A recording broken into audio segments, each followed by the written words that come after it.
Hare Krishna, everyone. Welcome to this week's edition of the Hare Krishna Project podcast. This is episode number 98. We are now just 2 episodes away from our 100th episode. Thank you to everyone who continues to tune in on a regular basis to hear what our guest has to say. Don't forget, if you're watching this on YouTube, please do not forget to hit the subscribe button if you haven't subscribed already, and also leave some constructive feedback. If you're watching this on Facebook, please do not forget to like or follow the Hare Krishna Project Facebook page. And I know that whenever I say this, it does work, because after each podcast, the number of likes does go up. So thank you for doing that. And please also do leave some constructive feedback that way as well. I always love to hear from devotees and non-devotees, whatever that means, from all over the world in terms of what you think about what we're doing here at the Hare Krishna Project. So for episode 98, for the first, I think it's the first time ever, we're off all the way to New Zealand. We had to work out a time to record this podcast that suited both parties. I'm absolutely delighted to welcome our guest this week. It's Advaita Prabhu. Hare Krishna Prabhu. Hare Krishna. Glad to be here. It's great to have you with us. Thank you for being engaging. What does that mean in terms of reaching out? We've had some contact and correspondence recently, and I'm great that we managed to find this time to record this podcast. Well, I feel like a celebrity getting to be on your show now. Yeah, and thank you for watching the show for some time. It surprises me, but then I guess doesn't surprise me in terms of who actually does watch this podcast, because I just think it's me and the guest and my mom and her sister, you know. My mom doesn't watch it. I don't. But actually, then you find out all these people are watching from all over the world, and it's great. So we've got a lot to go through, and we could talk forever. I'm sure you and I could. I can feel it. Let's start with a nice, easy question. Please tell us a bit about you and where you're from. Well, I'm an American who I joined in West Coast in 70. I got my book and got started in 73 and contacted the devotees in 74 and lived in temple in San Francisco for a while. And gradually, years later, moved to New Zealand, got initiated when Prabhupada came here a few months later. And been living here pretty much independent as I saw the movement deviate from what I thought was pure Krishna consciousness, people coming forward presenting themselves as something they weren't, and I wasn't about to belittle my devotion or belittle Srila Prabhupada's position. So step back, that's all. And I carried on. I was an engineer from university. I had a career before Krishna consciousness, and I've carried on my whole life as a manufacturing and design engineer, and that's progressed my life. My wife, Gauravani, we were married 5 years, I think, before we found Krishna consciousness, 4 years. And she's a very devoted person and a wonderful companion for developing Krishna consciousness. We share all the work and service and everything, and she's a very pious, very pure person, and spend 2 devotees together seems to be enough. And then, of course, we have 2 sons, two grandchildren, 1 great grandson, and we're still all devotees. And I do the Vedic Wisdom radio program. I've been involved in radio since 2003. The Vedic Wisdom program came to life in 2005 and is still live. And there's over 1,000 programs that I've done, recorded shows, gone all over the world. They're still available. I think there's 9 podcast channels on the internet right now. Wow. That carry the Vedic Wisdom. According to the station statistics, we're somewhere between 150,000 and 160,000 downloads and views. And it's solely, my whole intent was to spread Vedic wisdom, to spread Srila Prabhupada's teachings, and my prayer before every show is, please do not let me deviate. Do not let me adulterate. Let me present it as you've presented it to me. And that's how I do my show. And I'm happy to say that there's a lot of people that listen. I do a show and get thousands of people that have watched it. And feedback is minimal, but that's all right. We're supposed to be selfless.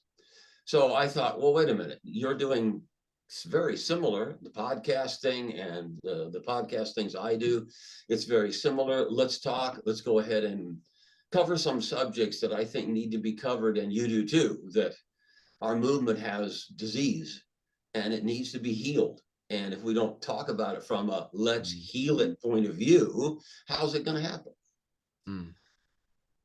So that's why we're here today, to discuss and hopefully solidify some perspectives. Can we talk? I was about to ask, can we talk a little bit about Prabhupada? But we can talk a lot about Prabhupada. But can you tell us a little bit about meeting Prabhupada in the 1970s? In terms of what was that like, and how were those interactions? Well, okay, so I met Srila Prabhupada through his books. And after reading 3 of them, I could hear him. I could hear him talking to me as I read. And that's where the relationship started and still lives today. And we went to San Francisco Rathayatra 74. That was our first big event. And we met him at the airport, and he came in, and there was a wave. If you were open to it, there was a wave of joy. Joy that there were people around me that were absolutely frenzied with happiness. Everybody was chanting it was top of their lungs with all their heart and that sort of thing. And I ended up standing 2 people away from Srila Prabhupada looking at him, and he was just radiant with his purity and his kindness. He was smiling at everyone. And we attended the morning program and his lectures at the temple and these sort of things, and the Rathayatra. Jayananda Prabhu was very merciful to me. I got to wear Srila Prabhupada's garland, that big red garland that Prabhupada wore in the pictures from the Rathayatra in 74. I got to wear that the next day. And that was the first meeting. The second meeting was a year later, San Francisco Rathayatra 75. Again, I'm standing there, Jayananda says, pick up that pipe. And I go, what? And he's going, oh, you devotees pick up that pipe, and you devotees pick up that other pipe and hold them up. Okay, and bang, Prabhupada's car drives up. He steps out of his car and he walks right down between the 2 pipes and gets on the cart. And I'm going, oh my goodness, there he goes. And I just witnessed his purity, you can just feel him. His energy was in a much bigger aura than you and I have. And that energy was so benevolent, so kind, so pure.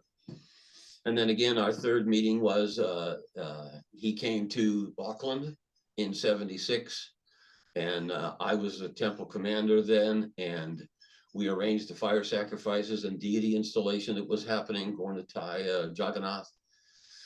And we were initiated at that ceremony, and went up to get my beads, and Prabhupada was told by one of the sannyasis my name was going to be something, you know. And Prabhupada just closed his eyes and he sat back and he went, Advaita Das. And he handed me my beads after chanting them. Okay, that's me. So the few days as Prabhupada's there, so many transcendental things happened in such a short time. It's like Krishnadas Kaviraj Goswami says in the Charitamrita, Lord Chaitanya's pastimes are totally unlimited. And it's the same thing with Srila Prabhupada. Everything he did had so many implications and so many levels simultaneously in it. And you have to talk to the devotees after he went, oh, they had this experience and they had that experience. And it goes on and on and on. And all these people have wonderful things to share. And yet what I saw was such a small piece of it. And yet I was totally impressed and had so many wonderful memories because of it. So this is why when people come forward and say, I'm the guru, I'm spiritual master, I'm going, you're a shadow of a guru. Don't try to fool me. Don't try to take a post you cannot fill the shoes of. Srila Prabhupada, I mean, my attitude is I'd never met a being in my life who was anywhere near what Srila Prabhupada is. And I still say that 50 years later, I've never seen a being since. There was no being who walked the planet who had the aura, the energy, the purity, the love, compassion that Srila Prabhupada had. And anybody who says they are or they know somebody, I say, no, you don't. I'm sorry, but If you met Srila Prabhupada and your heart was open enough to see and perceive him purely, you realize there's never been anybody walking the planet, at least in this era, that has that conception, that has that purity of heart.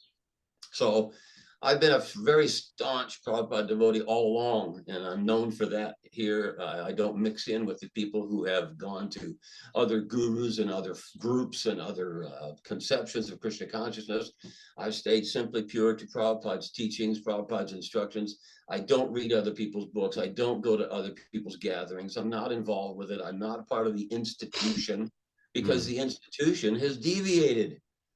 There are thousands of examples of the deviations of the people who are supposedly leading us to advance our Krishna consciousness. And I don't see that being the result. I see a whole lot of walking wounded devotees who've been taken advantage of or cheated or mistreated or abused. And that's not what our Krishna consciousness movement is. That's not what Prabhupada taught us. That's not what Prabhupada's original family, and that family was not at this temple or that temple. It was the whole world.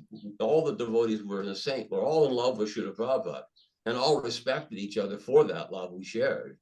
And everybody's attitude was, we're here to serve Srila Prabhupada. My personal issues and concerns aren't that important anymore.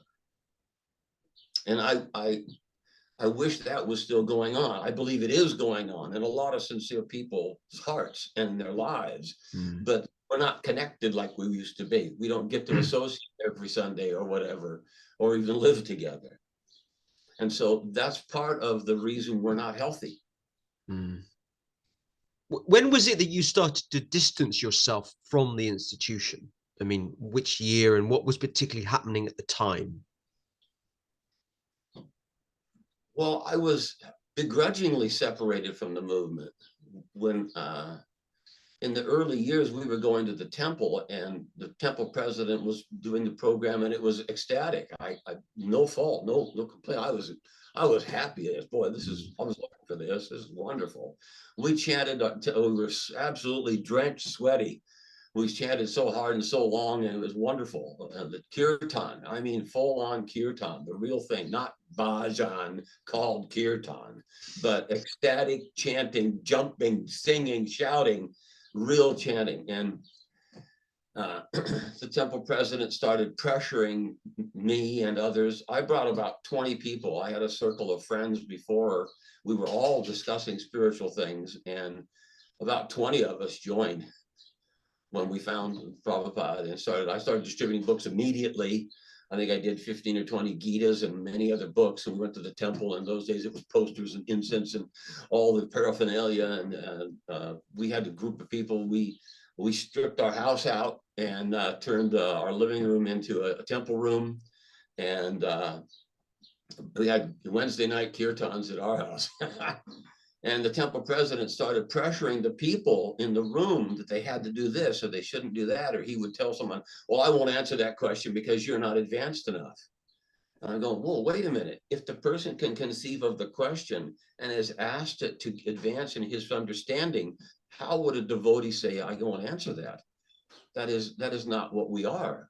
We are here to enlighten others because Prabhupada has enlightened us. Our duty is to share. And so we had a little bit of, and we didn't get on all the way. It broke up. And then, as I told you in pre-show, that we moved to San Francisco, and I lived with Jayananda and Tridevi, and I lived with Nalini Kanta, really good devotees, really heartfelt, sincere devotees. And that's what made me stick. That's what really finished it off, because what I felt they were living and what they were sharing was what I wanted to share. And so it was a maturing and growing and together, and it was very beneficial. And so that became the solidification of my own heart's intent, that we're here to give, we're not here to take. And the institution started doing that. There were so many inconsistencies in management And I was already a senior manager in the private sector, in the private world. I knew how you had to manage people. I had people under, I knew what that was about, and that wasn't going on in Krishna consciousness. But so, and then when we came to New Zealand, it was pretty pure, but as soon as Prabhupada left, in came Bhavananda, and wow, that was just an eye-opener. I couldn't believe how that all changed. And that automatically pushed me out. I was not about to chant Jaya Vishnupad. I knew so many of these 11. I knew most of them. I can't say most of them, but I knew so many of them. And they were just God brothers. And how do they suddenly become initiating spiritual masters? And I didn't believe that they were authorized from day one. I said, I don't believe this. And then when I finally got to read the letter, which didn't come out for many years, no, Prabhupada didn't do that. He made you Ritviks. He made you what we already were. Everybody was a Ritvik. We came to Krishna consciousness. We talked to everybody we already knew and said, you got to read this. You got to understand this. You need to meet the spiritual master. This is the answer. We've been looking for this. If you're a sincere person, you've been looking for this. You know, Prabhupada says that everybody's actually looking for Krishna. And so this is what we all did.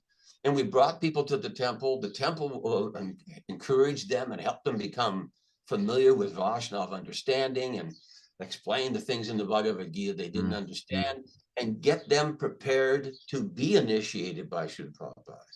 So nobody ever thought that I'm a guru. Nobody ever thought I'll bring all my friends to me or men on the street or someone I give a book to. They never thought that. They went, Prabhupada is the spiritual master, and we deliver them humbly to him. Srila Prabhupada, this person sincerely wants to be your disciple. That's what everybody did. That's how the movement expanded like wildfire. Because everybody had the same attitude.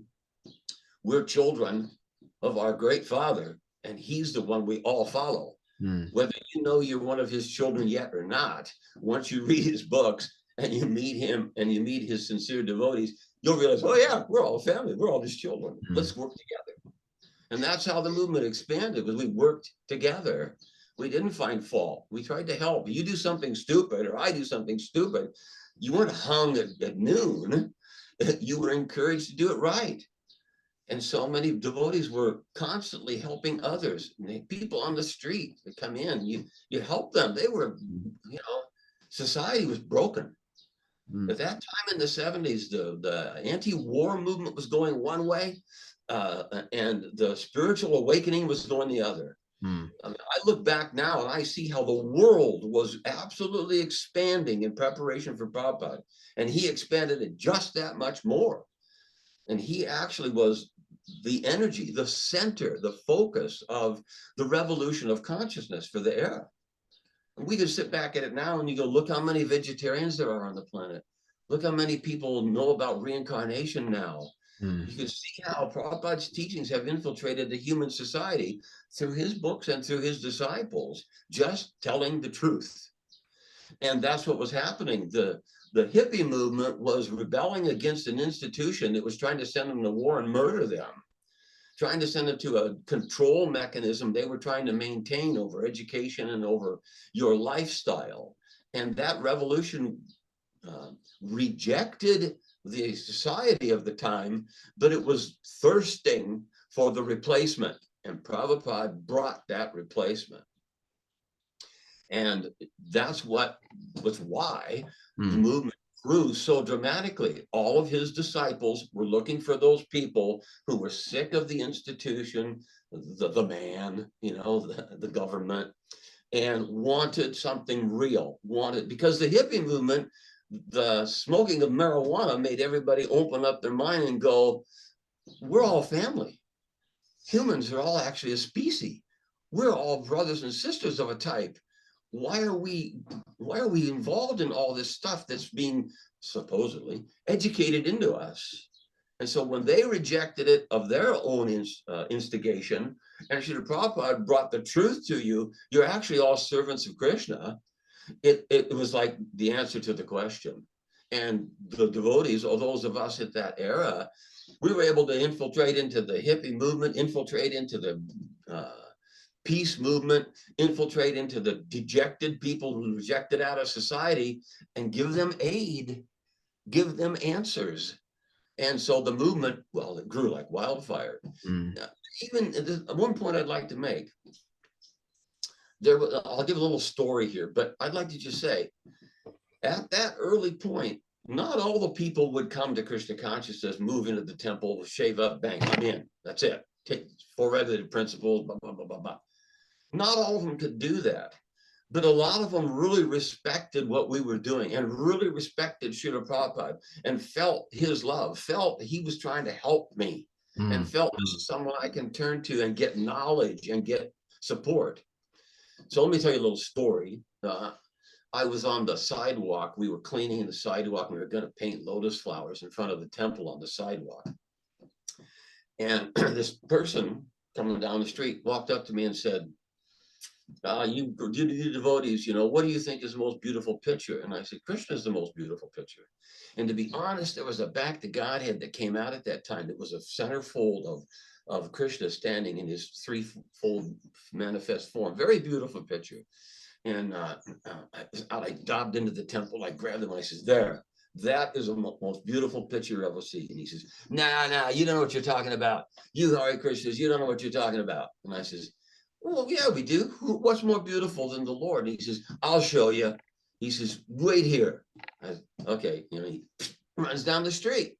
So we're talking to the devotees and go, well, I wonder where this guy's at. You know, what are we going to see? This could be naughty knickers. I don't know what this is going to be. This is crazy, you know.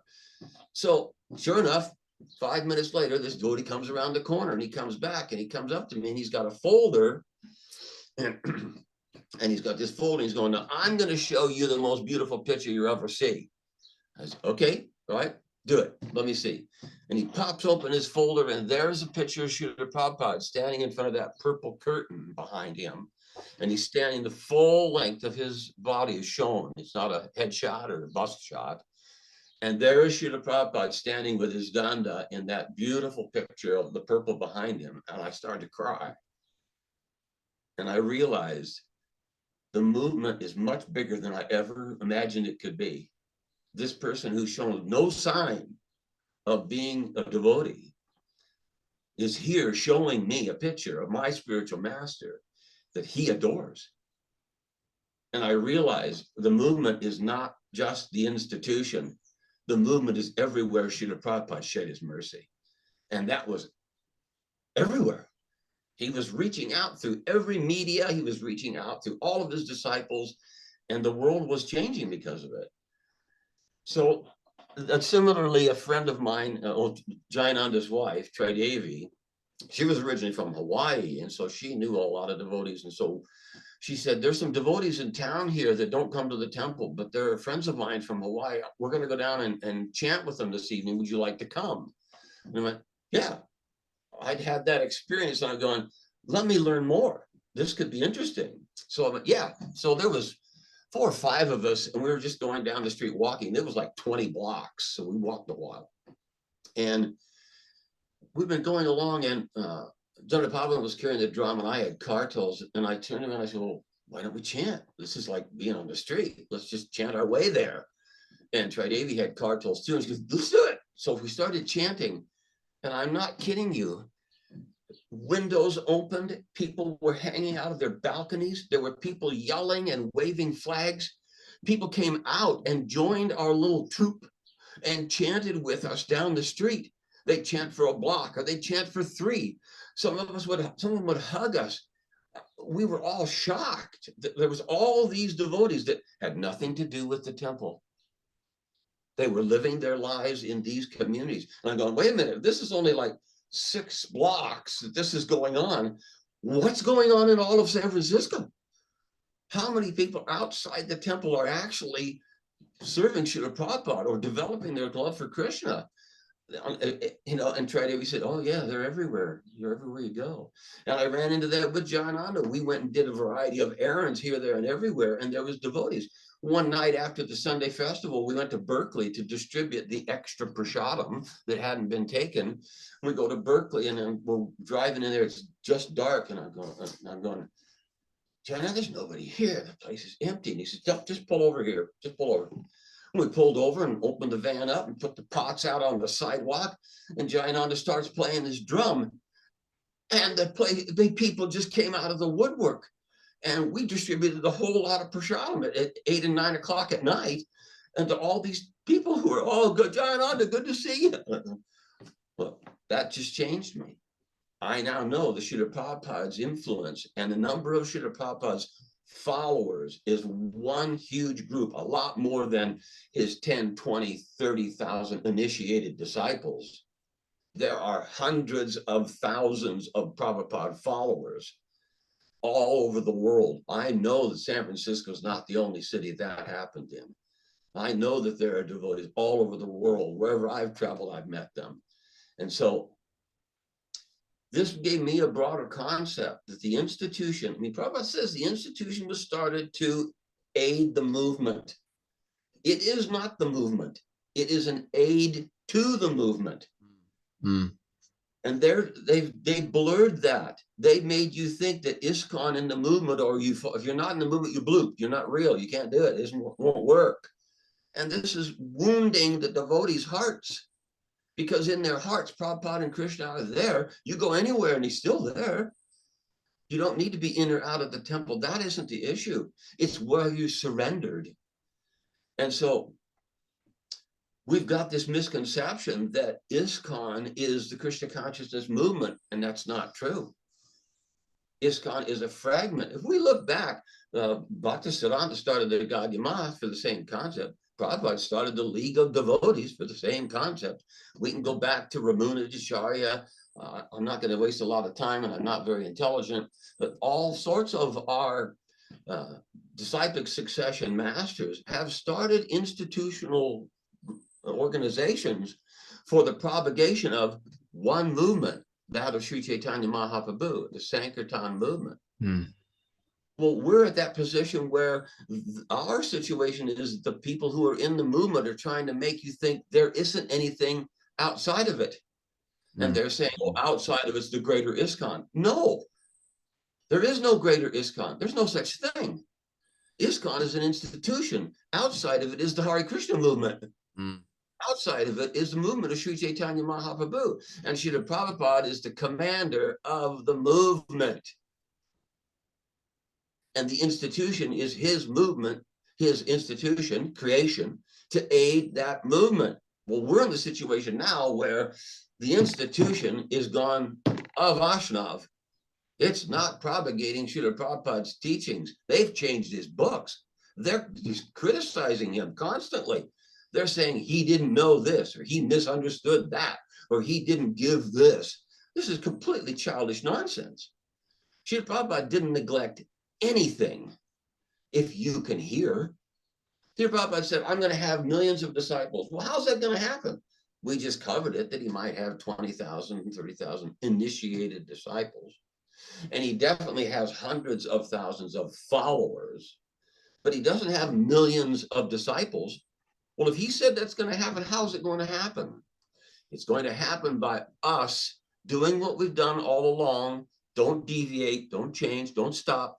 Bring those people who are wounded from the material world and want the love of God that Prabhupada is distributing. Bring them to Srila Prabhupada. Don't bring them to me. Don't bring them to you. We aren't qualified. We're qualified to deliver that movement, deliver that knowledge to them such that they can come with faith. But they don't bring them to us. I'm not taking anybody's karma to take them back home, back to Godhead. Only Srila Prabhupada is empowered to do that. So our situation is, don't change. Prabhupada says that. Your disease is always changing. No, this is not to be changed. This is to be accepted. You might have to enhance it from the point of view of language, translation, application. You can say, dear sir, please read this book. Please chant this mantra. You can say, hey, bro, come on, sing. You can do it however the time, place, and circumstance best fits. But you don't say, here, chant this bogus mantra. So I believe that We need to understand who Srila Prabhupada really is. Now, Srila Prabhupada was asked, by different devotees, who are you, Srila Prabhupada? And he said, if I told you, you wouldn't believe me, or you'd be upset, or it would shock you, or whatever. Well, think about that. Let's say it would be a shock, or we wouldn't believe it. How come we would not believe him? Because he would say he's such an exalted personality. That's who we would say he is. And I believe that Satsarup did us a disservice by saying that Prabhupada was a Shaktivesha avatar. Now, that is an empowered living entity. Yes, I know Prithu Maharaj, Vasudev. We can go through a lot of lists, and there's examples in our Vedic literature of empowered living entities. But let's take a look at the truth here. Srila Prabhupada empowered a lot of living entities. Jayananda was an empowered living entity for Rath Yatra. Vishwajana Swami was a powered incarnation for Sankirtan. Brahmananda, Yamuna Devi, there's a lot of them. And I do not want to offend anyone by not mentioning them, but I'm not broad enough to know them all. But there are an immense amount of devotees who have been empowered by Srila Prabhupada as Shaktivesha avatars, and accomplished things that they never would have dreamed that they could accomplish, that didn't have the prerequisite skills, but yet because of his empowerment, accomplished wonderful things for the movement, for his divine grace, for the devotees in general. Now, let's take this just a little bit further. If I meet someone on the street and I say Hare Krishna to them, I've delivered the Maha Mantra. That is an empowered living entity. You, every person who gives the Maha Mantra, they're exercising their responsibility as a Vaishnav. And that responsibility comes from the empowerment by the spiritual master to know that mantra, and that you're supposed to selflessly give it for the upliftment of others. That's why he sent us in the streets. That's why we do it. I was at a festival, because I go to these different events and distribute books. And I was at this festival, and I was standing, I had a hat on, a fancy hat, just, attention grabber. And this lady walked by, and I asked her if she wanted a book, and we talked for a moment, and I gave her a leaflet, she'd take a book. And she had a little daughter who was 3, not really verbal, but totally mobile. And this little girl walked up to me, and she pointed to my hat, and I stooped down, and I just kind of shook it, and she just looked at me. She's kind of just looking at me, and I'm going, what do you look? Oh, and I said, Hare Krishna, Krishna Krishna, Hare Hare, Hare Rama, Rama Rama, Hare Hare. And she smiled at me and ran. And I'm going, wow, Krishna, you got to always be on your game, because you never know who you're going to send to the lotus feet of a Vaishnava or the lotus feet of the spiritual master for upliftment. Mm. And that happens, I believe that happens to every devotee in our movement. The Srila Prabhupada selects who this particular person needs to go to. It might be me, it might be you, it might be one of the other wonderful devotees on the planet, and they see the need and they deliver the service. And off goes that child will grow and become a devotee. Back in the 80s, we used to do Sankirtan in the village center here in town, and we made up bags of popcorn, just small sealed up bags, because you have to be sealed, and you can't just have health regulations. So we gave away bags of prasadam. We kirtan, we do a little quick talk, we chant some more, we distribute some books, and we give away popcorn to all the kids. So this was in like 82, 3, 4, 5. And then I was doing my Vedic Wisdom program and went to a Vegan Society meeting. And this is in 2014. And this person walks up to me and says, I remember you gave me a bag of popcorn when I was a little kid. And I'm going, holy cow. And I gave him a book. That was planting the seed from the 80s that didn't fructify until the 2000s. Wow. And he remembered me. And he remembered the and the whole thing, the devotees who were with us, and he reminisced with us. So we have to be on our game always. That Prabhupada is constantly trying to reach to these people in the material world who want his love and devotion, who want the opportunity to find their home. Hmm. Can I ask you, well, a number of questions. The first question is actually in reference to the July the 9th, 1977 letter. I should have asked you about 15 minutes ago, but I was just loving hearing what you were talking about. And because I'm kind of aware that that letter didn't become public, or it wasn't kind of distributed widely until the mid 80s. I can't say. I don't know. I think I didn't see it till the 90s. So I didn't see it until the early 90s when Vedic Village Review came out.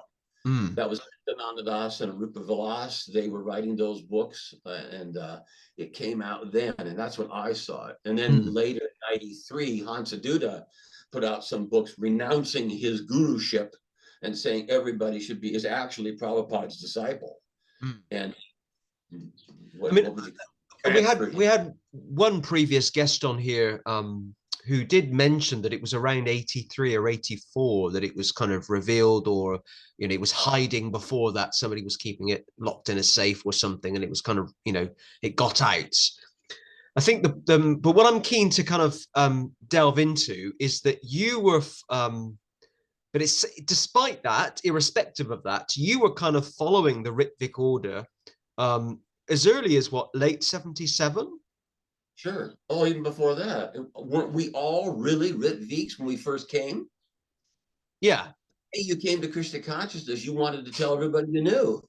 Were you telling everybody you knew to surrender to the spiritual master? That was Ritvik. There are so many wonderful examples. There is a example of Ritvik. Oh, this one. You read the one that's in it's in the Leonritas by Satsarup, where the guy said that he wanted initiation, and Prabhupada was going to leave, and they called them up, and Mukunda and Jayananda. I mean, I have the story. I absolutely love it. And he was going, I didn't get it. He was, I'm leaving, going across the parking lot. I'm going to jump off the Golden Gate Bridge. Prabhupada is my life. I'm sincere, but I'm not going to get initiated. And he said, halfway across the parking lot, he went, maybe he'll take one more. And I left too early. And he turned around and went back to the temple. And sure enough, somebody came down the stairs and said, he'll take one more. And they took somebody else, and he didn't get a chance. And he's standing there and he's starting to cry. He's going, I knew the tears were coming, and he's starting to cry. And this other devotee girl, I think it was Harsharani, grabbed him and said, come with me. And she took him upstairs and burst into Prabhupada's room and said, Prabhupada, you must initiate this boy. He's really sincere. And Prabhupada laughs and says, don't cry. It'll be all right. I'll initiate you. And he did. Is that not Ritvik? She found a sincere soul whose heart was committed to Srila Prabhupada. She took him to Srila Prabhupada, and he said, okay, don't worry. Sure. Well, isn't that what makes us a family? Isn't that what we need? We need to feel accepted at the heart level, at the sincerity level. Not the fire sacrifice, not the this and that. Yes, that's all formality. But when your heart blends with the heart of the spiritual master, you're saved. You're full. You're real. And your life is your own. You are a servant of Krishna, and you know it, and you get to live it. And Ritvik was the method Prabhupada used. He didn't change it. Let's fast forward now to where it's the end of his life, and they're trying to get some permission to be special gurus. They're trying to get permission to take his seat, to take his role. And they're poisoning him. We know this. He knew that. He says so. He knows he was being poisoned. And they're trying to get his position, his power, their assets, the control. Tamal was a control freak.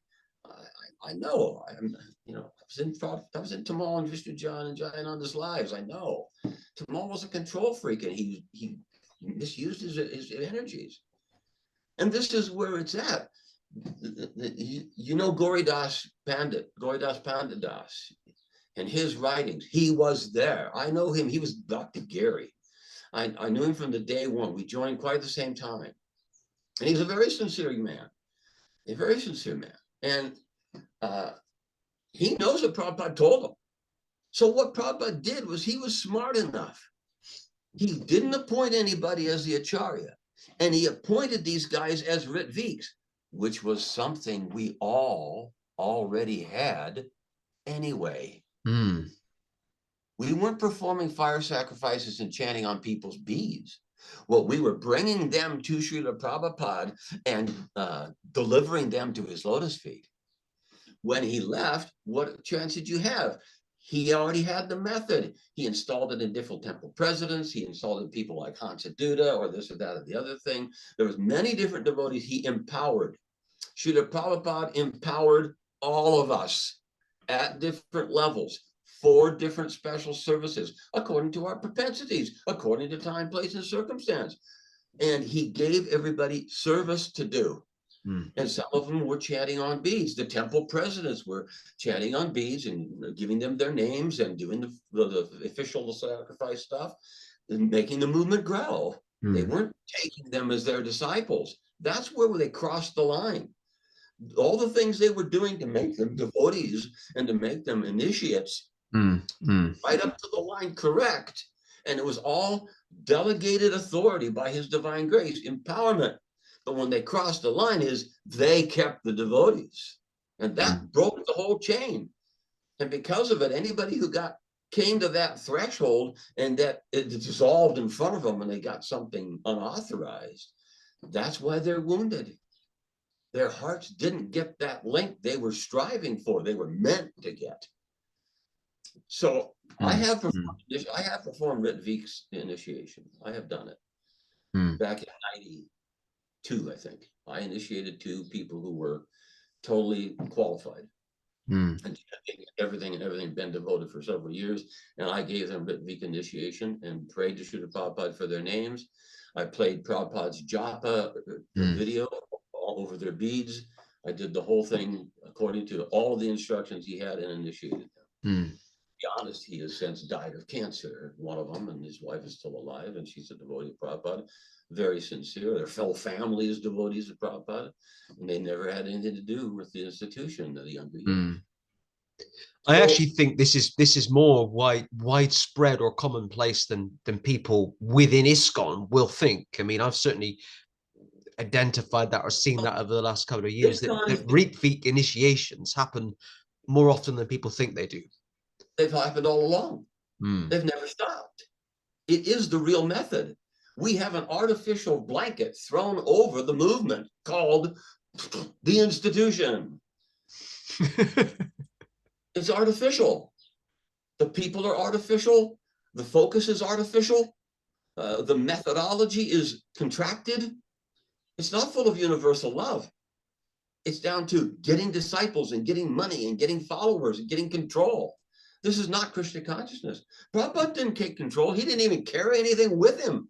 He was simply giving constantly. Well, isn't that what following in the footsteps of the spiritual master really is? Selfless devotion to the Vaishnavas, the spiritual master, and the Lord. That's a real Vaishnav. And they're considered, oh, I'm a Brahmin. You're not a Brahmin. We can't let you in here. Oh, nonsense. Where is your heart? A Vaishnav is greater than a Brahmin. If this person's heart is solely surrendered to the spiritual master and the service thereof, how can you say they're not qualified? There's a place they can't go, something they can't do. How can that be? This is an external evaluation of a transcendental thing. And it always limits it. It always degrades it into the material platform. It's like the Maha Mantra. It is transcendental. It's not material sound vibration. And yet, what have they done? They've brought the mantra back down because they say, Ramo. There's no O in the Maha Mantra. Krishna. Hare. It's Hari. They've changed the actual syllables of the mantra that were created by the Lord, specifically in cadence and in stanza and in terminology and in potency. Well, what will you get? You won't improve it. As the Prabhupada says, you can't improve it. What will you do with your teeny brain? The humans only can degrade the purity that Prabhupada brought. He is a Parivajacharya who empowered every one of his disciples with at least the ability to distribute his books, and at least the ability to give the holy name, and at least the ability to make and distribute prasadam. But the devotees don't see themselves as empowered. They aren't thinking that my life is full of energy and full of connection. The Srila Prabhupada is with me at every moment. That Krishna is in my heart at every moment. This is another thing that I think needs pointing out, that the institution has not encouraged and developed the super soul platform concept. I remember in the early days, they said, you can't hear super soul in Kali Yuga. Oh, hogwash. We're all hearing super soul. But do you know who you're hearing? And can you identify? Have you been trained? The super soul platform is not like nirvana. It is a complete level of consciousness. There are multitudes of saints and sages. There are multitudes of communication methods. There's multitudes of knowledge and information, past, present, and future. All sorts of transcendental levels of knowledge and interaction are functioning on the Super Soul platform. Krishna has multiple unlimited energies. Well, as the Super Soul, in his expansion as Kshirodakasaya Vishnu, in your heart, Janardhan, whichever, he has the ability, and he is using multiple levels of energy and potency, all on the Super Soul platform. It isn't he's just sitting there watching, well, what is Narada doing today? Is he really being devotional, or is he on Maya today? It's not what he's doing. He's opening the door, an opportunity, constantly guiding you, helping you, constantly saying, look at this, look at that, grow, think about this. Can you help this person for me? Here's something that I know you need. Here's something that will help you in your spirit. He's constantly, dynamically. Well, Prabhupada is on the Super Soul platform. I have a tape here. I have an old tape. I subscribed in 73. These are 73 tapes, the originals. And on this tape, the devotee asked Srila Prabhupada, how can we hear you, Srila Prabhupada, when you're not present? What can we do? Prabhupada says, no, the books are there.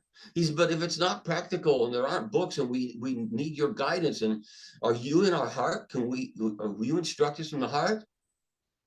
And there's a moment pause, and Prabhupada says, if you're pure enough.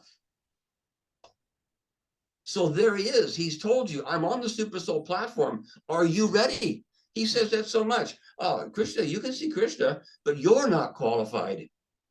Well, it's the same thing. Prabhupada is in your heart, but are you qualified? It isn't his Prabhupada there. It isn't his Prabhupada qualified. Come on. It's us. We're the ones that need the purification of the Maha Mantra and Krishna Prasadam and the Vedic literature. This is how we're going to become qualified to hear Srila Prabhupada, to serve Srila Prabhupada, to dynamically follow Srila Prabhupada on a moment-by-moment basis. He's in our heart, every one of us, just like Krishna is in the heart of every living entity down to the atom. Well, Prabhupada has that access. Krishna has empowered Srila Prabhupada with anything he needs to spread this movement as the commander, with anything he needs to give his disciples encouragement. That opportunity is there inside the hearts of all of us. Are we ready? Are we pure? Or are we looking outside? Oh, Prabhu, tell me what to do. Oh, I have to follow this, or I have to do that, or I have to make myself acceptable to the authorities. No. You have to purify yourself so that your pure devotion and intent is recognized by the Super Soul, is recognized by the spiritual master, and everything you need is there. And that's not being taught. It's being taught to stay in the movement. If you go out, you bloop. If you bloop, you will never become Krishna conscious. That's not the reality. So Prabhupada says, if the movement becomes antithetical to the purpose of the movement, if the institution becomes antithetical to the movement, we can dissolve it. And then when they poisoned him, and when they tried to take the movement away from him, and when they perverted his books, he said, it has to be destroyed. And we see it. These books are a disgrace. What bigger offense could you do? Prabhupada says, my only credit is that I have not adulterated. And the first thing they did was adulterate. How big of an offense can there be besides that? This represents our entire sampradaya. This represents the purity that puts us above all the other religious principles and practices on the planet. We have a bona fide disciplic succession protecting the Vedic knowledge without adulteration because of the grace of our totally intelligent genius spiritual master. And he presented it to us without adulteration. And he lectured on it and he explained it to us and he asked questions, answered questions for us so that we didn't adulterate it. And yet they've altered his books. I mean, just from the karmi point of view, that's plagiarism. But from the spiritual point of view, it is a serious offense at the feet of the spiritual master who dedicated his life. He stayed up all night after serving us foolish devotees and helping us become spiritually minded. He stayed up all night and wrote books year after year after year after year so that there was an honest, without adulterated version of Vedic knowledge to take this movement to the end of its duration, our 10,000-year cycle. How are we going to go to that 10,000-year cycle if we adulterate now? How are we going to say to the Christians, your Bible is an edited document and everybody knows it? Ours is not. So we've got to protect those original books and we've got to shun these altered books. Prabhupada said, read only my books, don't read others. And they're printing, distributing, making so many other books. I saw a book not too long ago. There's a guy I helped become a devotee. And he went, Gadyamath is one of these guys under Narayana and Sridhar and da-da-da-da. He's a newbie, he's a young man. And he's now a guru, taking disciples. And he went there. And they're printing these supposedly Vaishnava literature, and they've altered the Sampradaya. They put Keshava Maharaj in between Prabhupada and his spiritual master. What kind of an offense is that? Whoever would think of becoming between Srila Prabhupada and Srila Bhaktisiddhanta? Prabhupada's spiritual master, he gave him all credit, he gave him all service. There was never anybody or anything in between there. And yet they printed it to try. Their envy is so strong that they want to be in there. They want to credit. They want some control. No, that's not Vaishnava behavior. We don't want control. We want to serve. Bring people to Prabhupada, hook him up. The other side, I mentioned a moment ago, Prabhupada says, I'm going to have millions of disciples. Then we have to bring them to him. We have to bring them to Prabhupada and he can expand it. And they are just as qualified to bring others from their sphere of life and bring them into Srila Prabhupada, because he's going to continue to be the spiritual master. He is the spiritual master for this age. There's nobody qualified. There's nobody that needs to be. What didn't he give? What did he do wrong? What did he neglect? Nothing. It's all there. We don't need a new spiritual master to shed light on Srila Prabhupada's teachings. Srila Prabhupada's teachings are the light.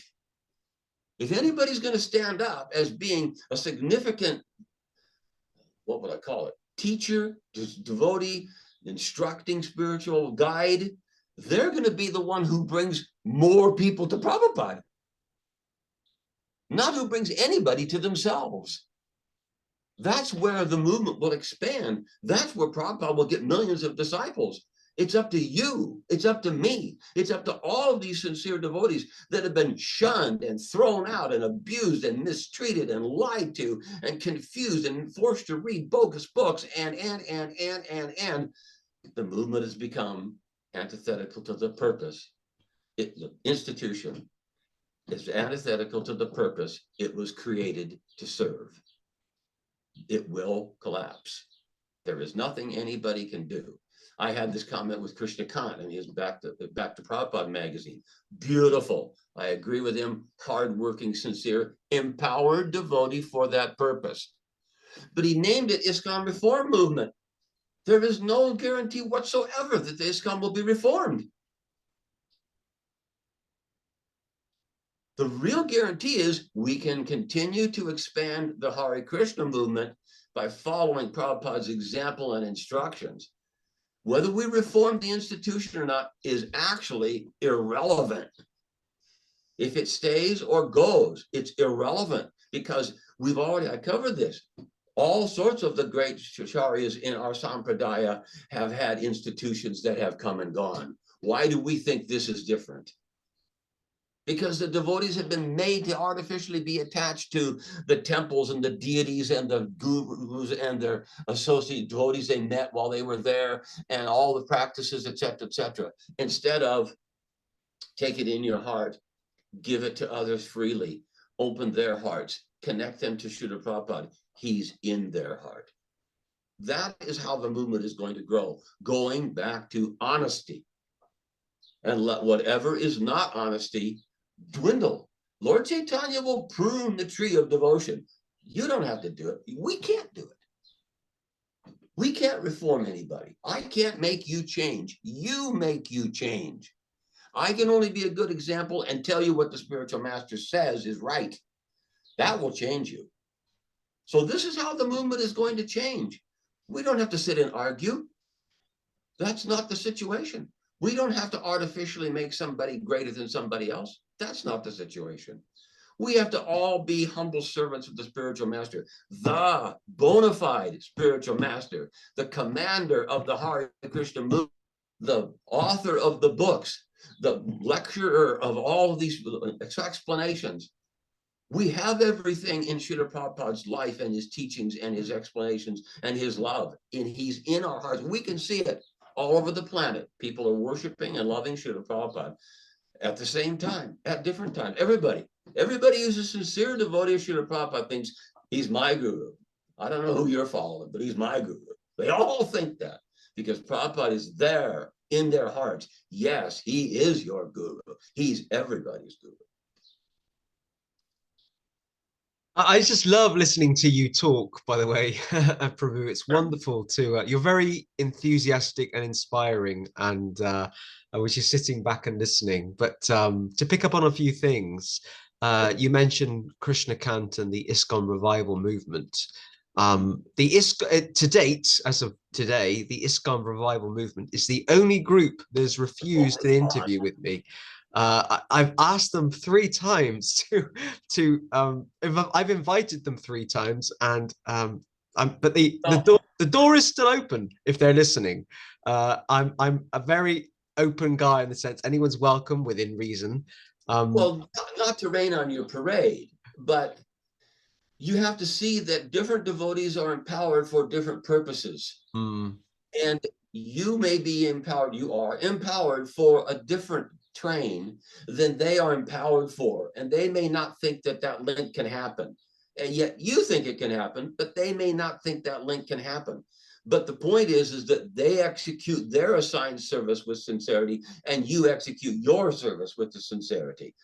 So whether they get on your program or not, I don't think matters, because the sincerity and the empowerment and the mission is being fulfilled either way.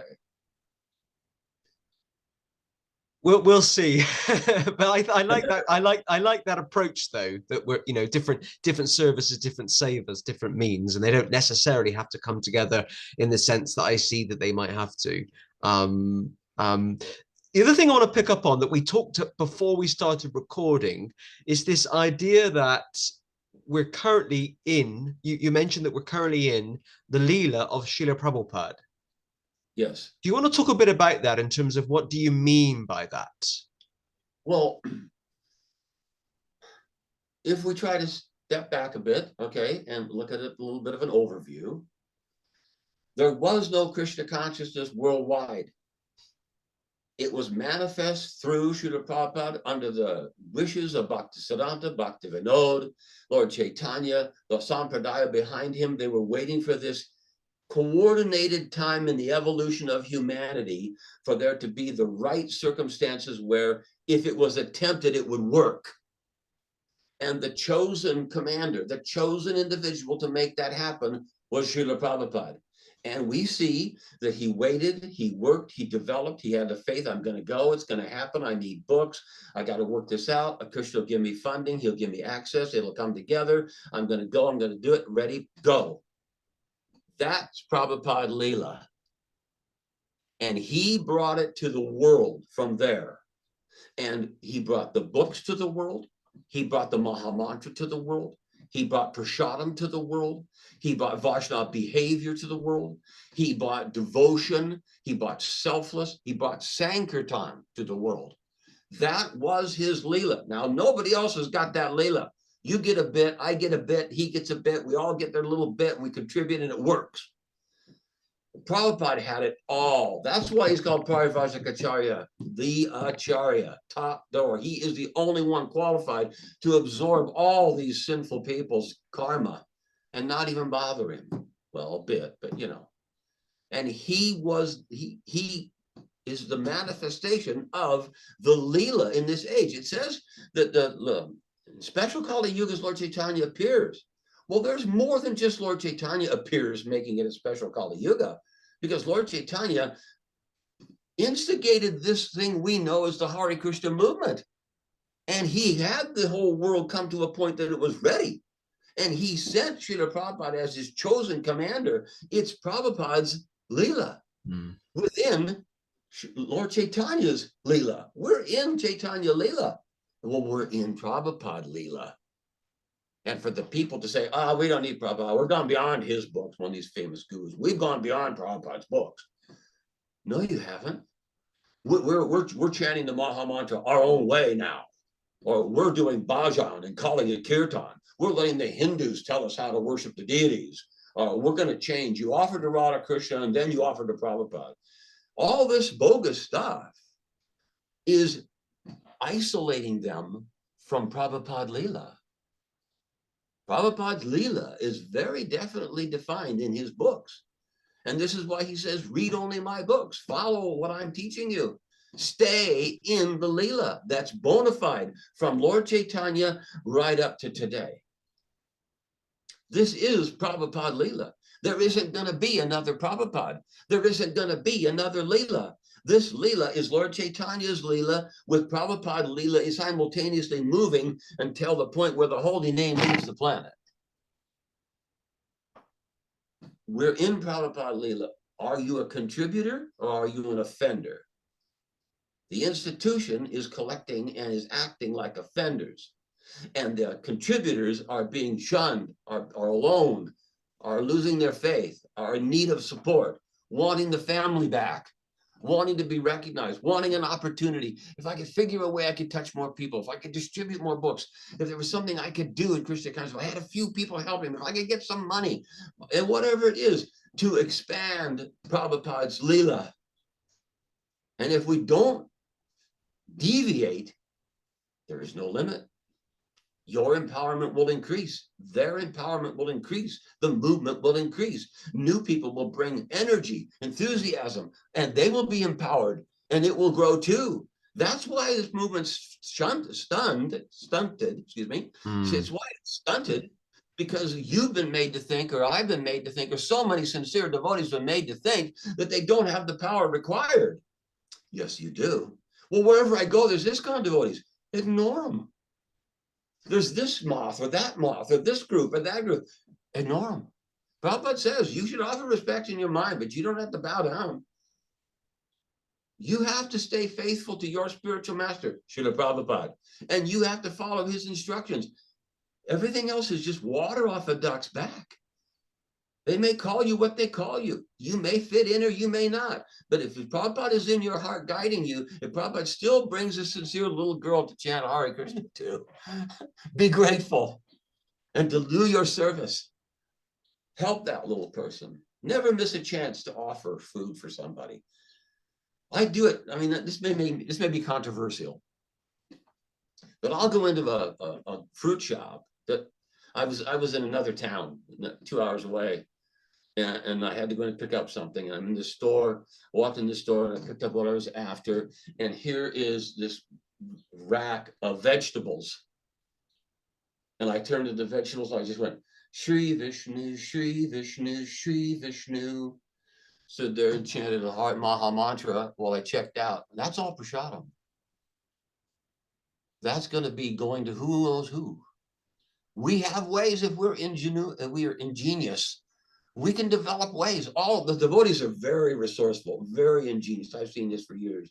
There's some really gone to it devotees out there, and they came up with all sorts of ways so we can expand this movement. We can leave. They have free books. I put books on the free books shelves. There's millions of ways. Use your imagination. Use your enthusiasm. Let Prabhupada say, hey, talk to that guy over there. I do that when I go to a festival or something, walking through a crowd. I usually go up the down staircase. If everybody's going that way, I go the other way so that I get to see their faces and see them coming at me. And I decide, oh, that person I can talk to and approach them, a leaflet or a book or something of that variety, and try to touch them. And it's the same thing. Prabhupada tells you, he points to you, you get, the buzzer goes off, shall we say, in your heart. That's the one to talk to. Do that. Nurture that in yourself and in others. You don't need permission. You don't need to follow a particular path.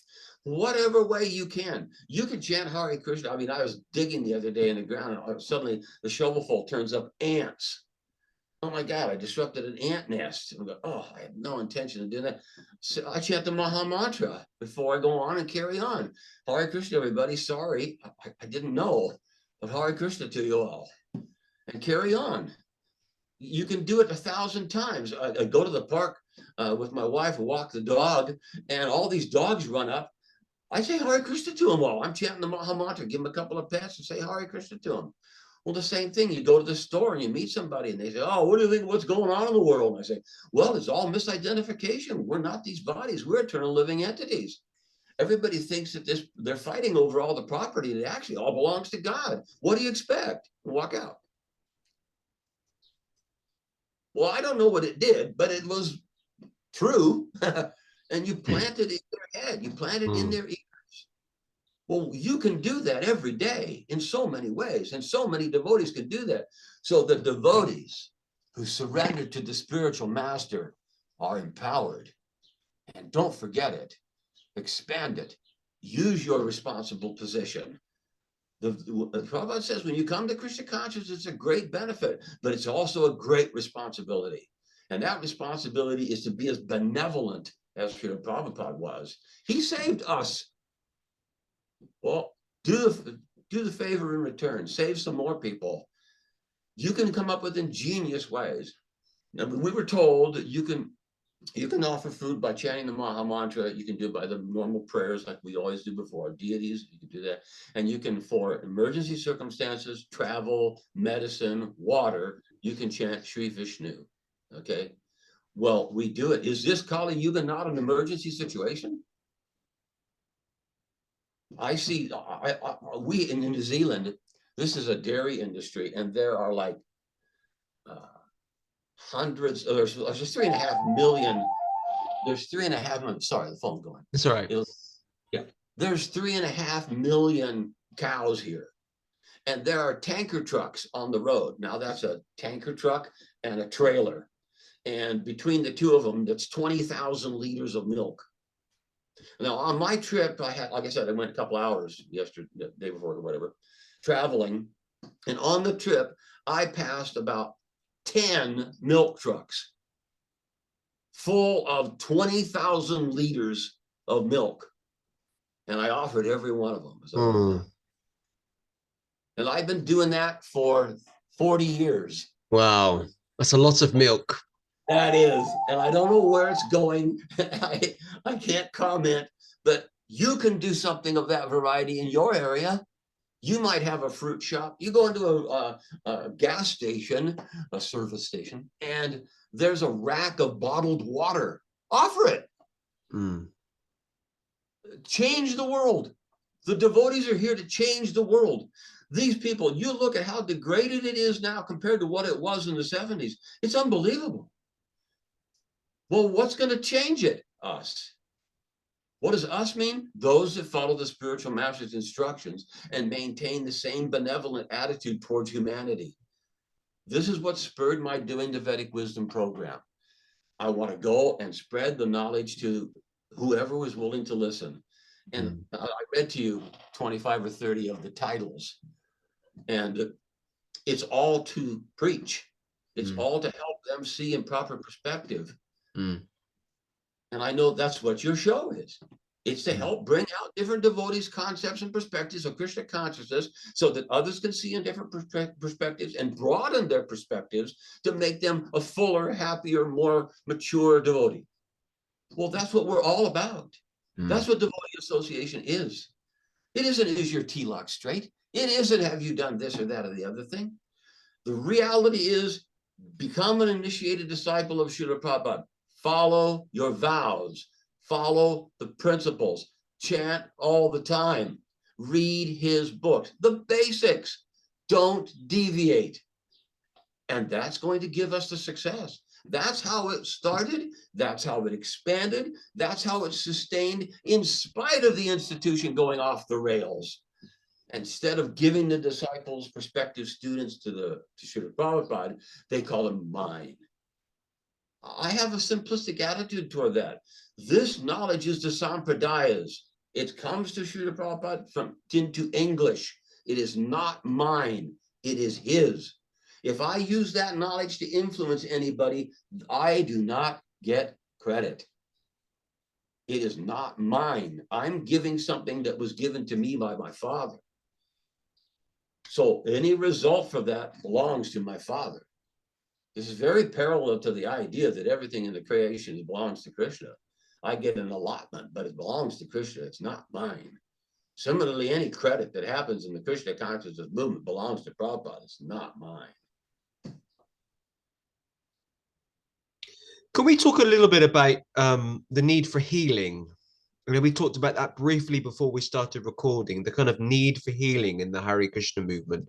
I think my view is that ISKCON's going through this kind of, at the moment, kind of a spiritual purge. And it might take quite a long time. I know so many devotees that have been wounded, spiritually wounded, emotionally abused. And I agree with what you say about in terms of ISKCON thinking it can kind of lord itself over others in terms of, it can boss people around and control people, and and people and devotees unfortunately think that ISKCON is the be all and end all. And if they are removed from a temple or their services, therefore they're removed from their relationship with God. They're disconnected from Krishna. I think there's even comically now, I've not seen it, but someone's told me, there's a Facebook group called Band Together, and it's got almost 1,000 members of people that were kind of were in ISKCON, whatever that means. They're now band together. So they're trying to support each other. So I hear these stories all the time of devotees being removed from their services and told that they're not allowed to do this and not allowed to do that. And the leaders within the institution of ISKCON think that they have so much control and power and authority, and it's just gone completely to their head. So we talked briefly before we started recording about the need for healing. It's just so important. It's so essential in so many ways. And I think your approach is a good way to support people on that journey, Well, that's what our responsibility is. Our responsibility is to give support because we have it. You can't give what you don't have. We have support by Srila Prabhupada. So I can give it to you because I have it. You can give it to the next person because you have it. There's no limit to that chain. And yet what we have is an institution that the first thing they do is break that chain. So what we have is the method that they're using is opposed to healing. And the method that Srila Prabhupada used is the healing. So it's quite simple. Reject what is artificial and temporary and accept what is real and permanent. That is the relationship with the disciple and the spiritual master. That is permanent, life after life. You don't know, I don't know how many times we've been Prabhupada's disciples. We don't know how many times we will be his disciples. So our relationship, the eternal side of things is the real bit. The external side of the movement, of the activities, of the service, that is what is the temporary side. And this is where the suffering is. There's a guy called Pada, you know who he is. Paranjana, he does a website. He's a different empowered devotee. He's empowered to protect the children. He's empowered to expose certain things. There's other things he doesn't have a clue about. But he's on to that, and he's done, wow, I couldn't do it. He's done some wonderful things. Well, there's all sorts of people that are empowered in different ways like this. And you see how many people come forward and go, I'm looking for it. I'm trying to find it. I can't find it. What do I do? And this is where the glorification of Srila Prabhupada is required, because he has the substance behind the glorification that can heal these wounded people. And on this Pada program, he has evidence. He has a lot of information. He has communication with many of the Gurukula children who had horrific experiences. I didn't know anything about any of that. I am completely Mr. Naive. I did not know. I go, my God, you know, you hear about it in other spheres, but in ours, I can't believe it. The envy and the insanity could go that far. But they're committing suicide. They're wounded emotionally, etc. They're wounded. Well, I want to say to them, you're not alone. Actually, most all of Srila Prabhupada's disciples are wounded, not to that extent. I don't want to minimize, but everybody's been wounded by deception, by being mistreated for your devotion. But the point is, we all have to get back up, get back in the saddle, follow the basics, and you will heal, because you're not being misguided. Prabhupada won't misguide you. Prabhupada will heal you with proper instruction, with compassion. You have to realize he couldn't have written all these books and gone to all this effort and traveled all over the world if he didn't have an immense compassion for us. That has not changed. So these people, Gurukulis, other devotees here and there, ISKCON rejectees, all of these people recognize the healing is in Prabhupada's compassionate love, and in those devotees who reflect that love and reflect that sincere willingness to assist you. But you can't say, oh, I'm wounded, that's it for me. I'm just going to have to sit here and be on a bummer, sorry. I don't know. No. Recognize that it's temporary, just like your body. It's temporary, just like your birth. It's horrific. It's difficult. But let's be honest. How would you like to be Arjuna and the Pandavas? What did they go through? Think about it. They went through immense suffering and struggle in the association of the Lord, and they persevered and they survived it, and we glorify their accomplishment. Well, you guys who have been suffering, all of us, I guess, everybody who's suffered at the hands of mistreatment, just buck up and become a Pandava and rise above it anyway. Go ahead and push it off. Go ahead and dig deep. Find that down deep is your relationship with Srila Prabhupada and your relationship he gave you with Krishna, Yasya Prasada Bhagavad Prasado, and live at that level. No one makes advancement without the grace of the spiritual master. Well, no one heals without the grace of the spiritual master either. And that healing is there in his books and in your heart. That healing is in his sincere disciples. It's there. It's not gone. But we've been scattered. We used to live together. We used to associate every week at least. We used to care. We used to not put artificial, I call it devotee maya. It's devotional, but it's all external. It's not, how are you really doing? Are you carrying pain? Are you carrying misconceptions? Have you misunderstood things? Are there verses you'd like explained? They don't talk about that. Oh, let's go listen to the class. Yuck! If you want to know about going forward, this is another question you proposed to me before on email before we come.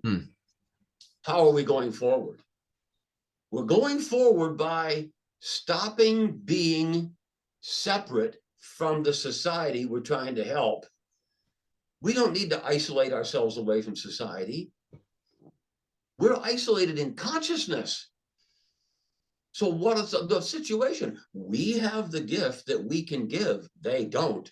If we give them Krishna consciousness, they can come. But we have to give it to them in their terms. I can't go, if I go out walking through a festival, now these are people that are half naked. There are people that are half intoxicated. There are people that are trying to lose their memories. There are people that want to get out of their life, trying to get away from their girlfriend or their boyfriend or their families. They're out there trying to enjoy themselves. Woo, nothing matters, anything goes. And I'm going to come to them and quote, Yasya Prasada Bhagavad Prasado, Yasya Prasada Nagadi. They're going to look at me and go, what are you on, man? I'm not touching them. I'm not reaching them. It's not a matter of me showing that I know this verse. I can talk to you in a foreign language. I have to go there and talk their talk, not really street talk, devotional talk on a simplistic level that will penetrate the ear and touch the heart. And they come back and they ask questions. I did that. I went to one festival and I said, ask me any question. And they, all right, let's see if you can answer this question. And sure enough, after 3 or 4 rounds of, yeah, no, yeah, you'll know this, that, the other thing, they go, nobody's ever been able to answer those questions for me. And I says, now you know the power of the spiritual master. So you give up your search and take this book and read this book, and you'll find your search is over and you can become empowered. Your questions are answered. And it happens over and over and over again. The healing is in the compassion of Srila Prabhupada as our spiritual master. It's not in trying to show yourself as being an advanced devotee. Just be one of the people, but you're a devotee in your consciousness and in your heart. And you're giving, you're not getting. I saw that there's another one that bothers me, another quick story. Another complaint is that how everybody's being Hinduized. And I see that with the Hindus, there's a lot of them in this country now. But anyway, they want something. They come to Krishna consciousness for something. They want to either be recognized for their donation, or they want to run something in the temple. They want to have influence on this or that. They want to advance the way they do a festival, or advance the way we do this, or Hinduize the way we do that, or this and that and this and that and this and that and this and that. But they want something. There was a Rath Yatra, and after the Rath Yatra, the cart had stopped, and they were taking Lord Jagannath and Lord Balaram and Lady Subhadra. The Brahmins were carrying them down off the cart to bring them down to go to the festival site, And as they're coming down with Lord Jagannath, it came to the point that the ladder going down meant one man. And so this one person was holding Lord Jagannath to get him down. And all these Hindus were rushing forward, trying to touch the deity. And he almost dropped him. There wasn't, I want to serve this deity. They were on the neophyte platform. I want something from this deity. Prabhupada never instilled that. Prabhupada said, you don't go to the deity to get something. You go to the deity to offer service. And that's not in that Hindu concept. They're still wanting something. And many of the neophyte devotees, they have that. I had that. I wanted everything they had. I wanted to know Krishna consciousness front to back. I wanted to see it and clear as much as I could. I wanted all the information. I accept that. But you don't cross the line. You don't go over what the spiritual master has said is a do's and don'ts. And if you're not reading his book, you don't know the do's and don'ts. So all the things get solved by sticking to Prabhupada's books, following Srila Prabhupada's instructions, accepting Prabhupada in your heart because he's already there, becoming a compassionate devotee because that's what Prabhupada is. That's how the movement grew. That's who we are. Devotees are compassionate, truthful beings who carry the gift of love of God in the Vedic literature and the grace of the spiritual master. That's who you are. We're not karmis. I want, give me. Let me touch the deity and touch my head. Let me bow my head. I don't need recognition. I need a chance to serve.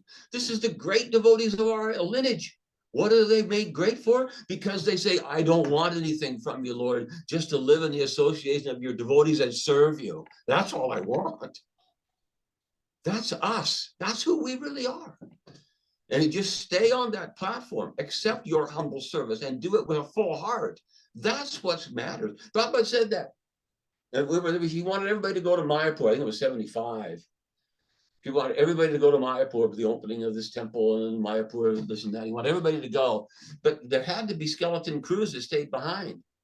And if they were going, we can't come, certain people can't come. And Prabhupada said, I appreciate those that stay behind more, because the service is more important than going there and getting surcharged, getting the benefit of all the events. But the Lord in the heart knows that person's sacrificed what would be of happiness, spiritual happiness to them, to maintain their service mentality. And that's the root of Vaishnavism, the service mentality, not the self-aggrandizement. So in that sense, our ISKCON leaders, they're not a good example anymore. But the people who are in the streets, the people that are doing their lives, the people that are talking to everyone they meet, that are saying Hare Krishna to the dogs, or the people in the bee that's stuck on the window and trying to get out, whatever it is, let that compassion dominate your life. Let that responsibility as a Vaishnav dominate your life. We are compassionate, truthful souls who give love of God, who give Vedic knowledge, who give Krishna Prasadam. That's Vaishnav. Brahman be damned. Brahman yes, Brahman no. Who cares? Do you have that mentality? Did you get that? Is it your life now? You're healthy. You can make as many people as you want into devotees. You make them, you train them, you bring them to the right consciousness, you deliver them to Srila Prabhupada. He fills their heart with love. He fills their heart with his own compassion. The door's open. These people, I think it was, never mind. This one particular sannyas will say, oh, you guys are worshiping a dead body, post-mortem dead body. He's just a body in a grave. What a fool. Srila Prabhupada never was his body. He beat the hell out of it to deliver the books, to go all over the planet. He beat his body up to do this for us. He's the conscious living entity. Why don't you see that? We are all the conscious living entity. We are not these bodies. How come you think Prabhupada is his body and we're worshiping a dead body? What kind of foolishness is that? And that's a leader? No. So we have to get beyond this material conception of a spiritual experience. The real spiritual experience is coming from your heart. It's coming out of Srila Prabhupada's books. It's coming out of his tapes. I listen to his tapes every day. I have 600 of Prabhupada's tapes, many of them that don't exist anymore because they've, ISKCON archives has been rattled, as we say. And I read Prabhupada's books every day. I don't, some of the books, I do have other books, like the one I really love is Vaishnav Saints. It's just a little small book. It's Shamananda, Narottam Das, and I can't remember. Anyway, Srinivas. That's a wonderful little book. And right in there, you see examples that you don't belittle your spiritual master. You don't cross over the line. You don't give up on your devotion. You maintain it. You see it. You live it. It's your heart. So there are good books. I'm not trying to say there's not. But people who are, I got another book that I got a book, it's by one of the gurus. And I got this book, and I'm going to just take a look and see what they're doing. And after I read about 2 or 3 chapters, I put a big sticker on the front of it. And I said, this is a bogus book to be kept as an example of how not to view Krishna consciousness. It's in my library. And that's all it is. It's a reminder to you. Well, my family use my library. People who come, I lend out books. And they read different books.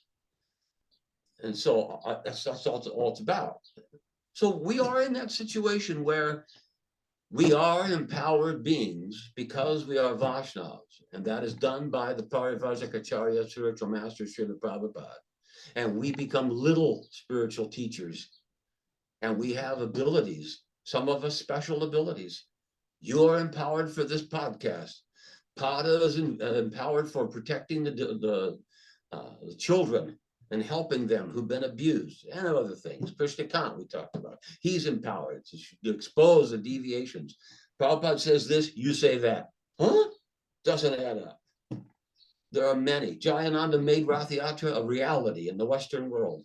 Vishnu Jan brought thousands of people to Krishna consciousness by his melodious chanting all over everywhere. He lived with nothing. He had nothing. There are many great devotees who serve Srila Prabhupada all over the planet. And they've been pushed out. They've been neglected. Many of them are dead now. The planet's the worst for it. But there's still innocent people. I look across some of these children that are like 8, 10. You stop and talk with them and they're there. They're not ruined yet. They're not spoiled. They're there in their consciousness. And I go, oh man, I got to preach to these guys. This is the future. And there's, you get to older levels and they're already, I don't know. Nobody knows. Nobody knows. Dejected. Hard to reach, hard to break through. You need a lot of time. And others, well, I have leaflets. I've printed leaflets. I think I have 10 of them. And they're just to wake people up. And I distribute Prabhupada's books. I don't do a lot of books. I think my list, I do about 150, maybe 200 books a year. But they're personally delivered. They're actually to people that I got. 200, that's still like 4 books a week. That's good. Oh yeah, well, but it's kind of like it comes and goes. I'll go Yeah. to a festival, 50 books in a day, and then another months, and I'll do a couple. But yeah, so, if I get somebody, I have a couple of friends who have money, and I'll say, I'm running out of books, buy me books. And they'll, well, what do you want? I want to buy a case of these and a case of those, and they'll buy books. And I can then give them away. They don't even have to get a donation. They're paid for. So be ingenious. Be ingenious within the instructions and the guidance by Srila Prabhupada, and expand this movement, expand the prasadam, expand the books, expand your communication with others, expand the deliverance of the mercy Srila Prabhupada showed you. That's where we need to go. That's how we're going to make new people as enthusiastic as you are. Before we finish, I just want to talk about your radio show again, your podcast.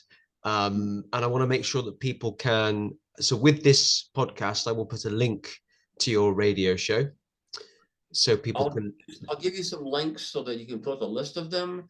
I also have got a Facebook page that I'm just starting to post stuff on it. I've not been into that very much at all.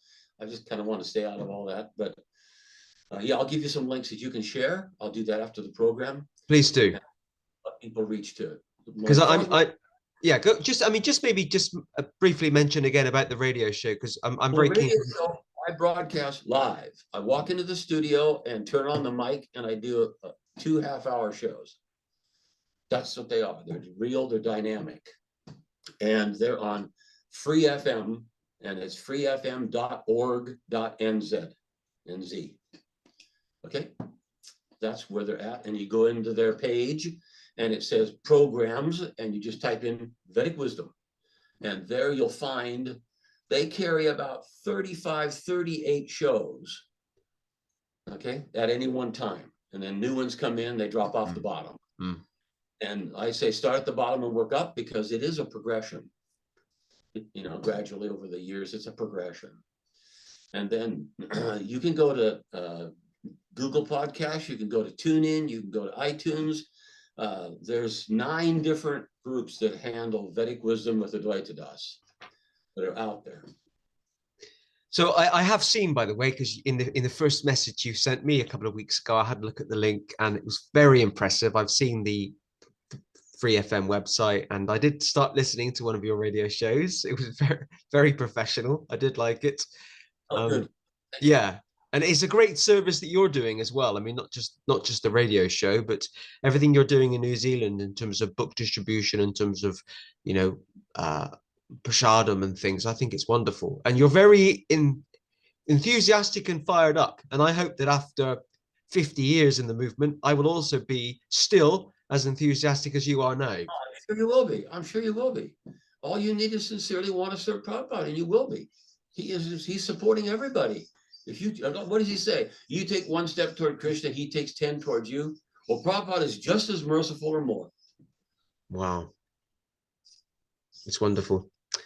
Oh yeah, I have a gift to gab, and so I use it for Krishna, and I do my radio shows. And I got to be honest, if you consider that this has been going on for 18 years, you know that there's been some times when it was very hard for me to walk in. A friend of mine died, and I had to do a show the next morning, and it was very hard to walk. A devotee friend of mine, and it was very hard for me to walk in and do that show without tearing.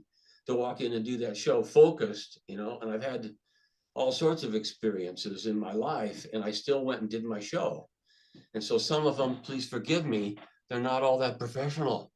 And some of them I get stuck and you hear a quiet bit because I'm trying to get my head together because my heart got in the way.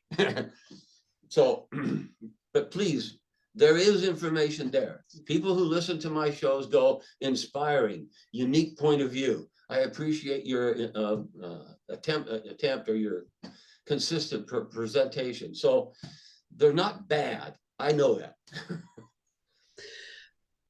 Advaita Prabhu, we've been talking for almost 2 hours. Well, you and I have been talking a lot longer because we had a long chat before we started recording, but we've been recording this podcast for almost 2 hours. So I think I'm going to wrap it up and you and I can have a brief debrief after, but it's been great to have you as the 98th guest on the Hare Krishna Project podcast. Well, I'm proud that you made 98, guy. That's very good. I know you were initially funded to do one thing, and now you've expanded it much further. I pray somebody gets in and funds the heck out of you so you can continue to do it, because you're letting people see the diversity, and you're letting them understand they're not alone. And that's very important. This separation and splitting that the movement has, that the institution has imposed upon the movement, gives people a loneliness conception. And it's very good that you're taking a united point of view again. It's a very good platform to stand on. Thank you. I appreciate that. I mean, certainly around episode 15 for some reason, and I remember around episode 50, both of those marks were me thinking, well, should I carry on? You know, what is the use of this? And then something happened around episode 50, 51. Maybe it was an answer to prayer, I don't know. And now it's episode 98, and now I've got a long list of guests, and I'm not struggling. I don't struggle, but I'm it's a challenge to fit everyone in. You know, the most I can personally record is maybe 3 a week. So we're on that road. Good. Well, I'll put my name on the list, and I'll come back sometime in May 200. Yeah, well, yeah. We'll have another go. We can definitely do that. So, Advaita Prabhu, I'm going to say goodbye to the viewers at home. It's been fantastic to have you as a guest on this week's edition, and you're our first guest in New Zealand, from New Zealand. And I don't know if I'm necessarily a good representation of New Zealand devotees. Some really good devotees here, and there's a lot of things to talk about. There was a recent protest, and the institution did one thing, and the outside devotees did another, and it really pulled out who's sincere. And there's some interesting subjects to bring out there. There's some things people need to know, but I'm not much into being involved with that. I wanted to stay here where we try to encourage each other to be better devotees in the service of our spiritual master. I'm pleased to hear it. And we will definitely invite you back in the future as a return guest. Thank you. Wonderful. So well, I hope you carry on. I wish you all the best in doing this. Increase your questioning, point to the real issues, try to bring out this healing. I think you're on a winner there. We know the devotees are out there. We know they need and deserve to be healed. We know they need to find their family again.